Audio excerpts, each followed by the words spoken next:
I don't believe in coincidence. I thought I understood what that meant, and then I went to Burning Man.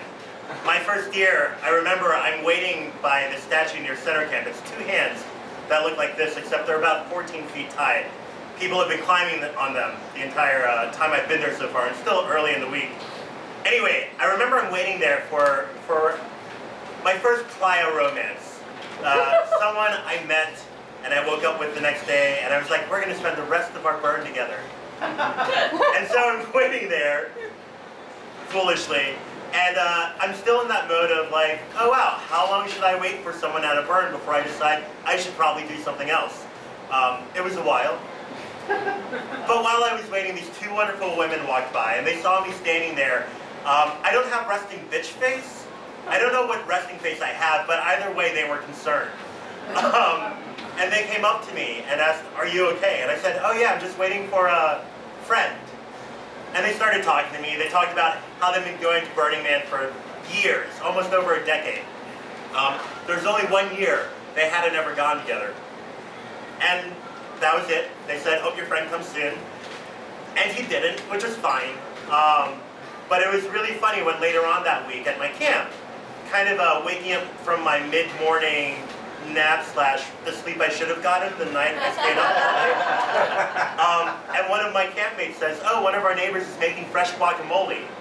And on playa, fresh anything's a blessing. But guacamole, I was just like, oh yes. And so I go around the corner under their shade structure, and making this guacamole is one of the two women who said hi to me earlier. And turns out, we'd been camping literally feet away from each other the entire week. We got to know each other better. I told her where I'm from. She let me know where she was from. I asked her what she did. She said in Hawaii. I actually worked with the mentally ill and homeless there. And all of a sudden, her making guacamole became that much more special. Here we were, two people who would not have met any other way, honestly, out in the middle of nowhere, enjoying some fresh ground up avocado and stuff. Last year, actually this was interesting, even before I left for Burning Man, I had gotten fired from a job. I was at a tent agency, and it was around this time of the year. And the person at the temp agency tells me, oh, you know, I'm not sure when they'll get back to you with an offer. And I was like, okay, just so you know, if you try to contact me at the end of August, I probably won't get back to you. And she just takes a breath and looks at me and says, are you going to Burning Man? And I'm wondering how she knows this. And turns out her daughter goes. Her daughter's a burner. She's like, you should get in touch with my daughter. You would love her. Her daughter lives on the West Coast now. We exchanged emails, and we told each other where we would camp. We exchanged pictures so we knew what each other looked like. And we get there day one. I come back to camp and there's a message on the board. Stop by, try to find you. Day two, I try to swing by her camp. We miss each other. Day 3, 4, 5, all of a sudden, one of the worst dust storms in playa history hits. And then Saturday comes, and it is one of those beautiful days. And it's that point in the week where you're just okay with everything that's going to happen. It's going to happen. The people you see, you're going to see. And if you don't see some of the people you wanted to, it's okay. You're not going to take it personally. And so I'm riding around with a bunch of friends from Comfort and Joy. And all of a sudden, we're about to pass this one art project. And I hear Nexus. And I look, and I see this young, dreaded woman. A woman I'd never actually met in person, but we'd been exchanging emails. And here, unplanned, in the middle of playa, next to this random art piece, we actually meet each other. Without meaning to, but wanting to. So before I even went to my first burn back in 2013, I had a really good friend from high school.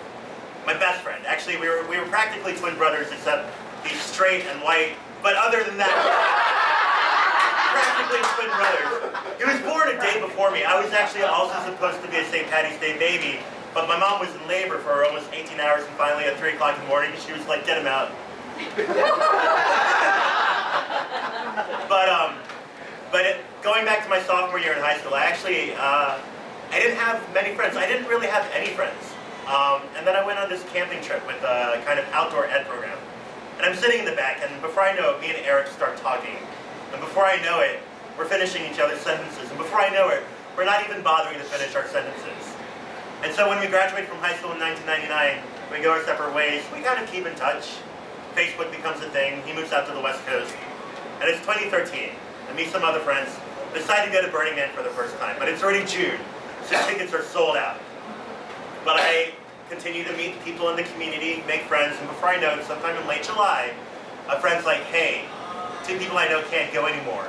Do you still need those tickets? I say yes. And the day after I met that person to pick them up, I get an email from Eric.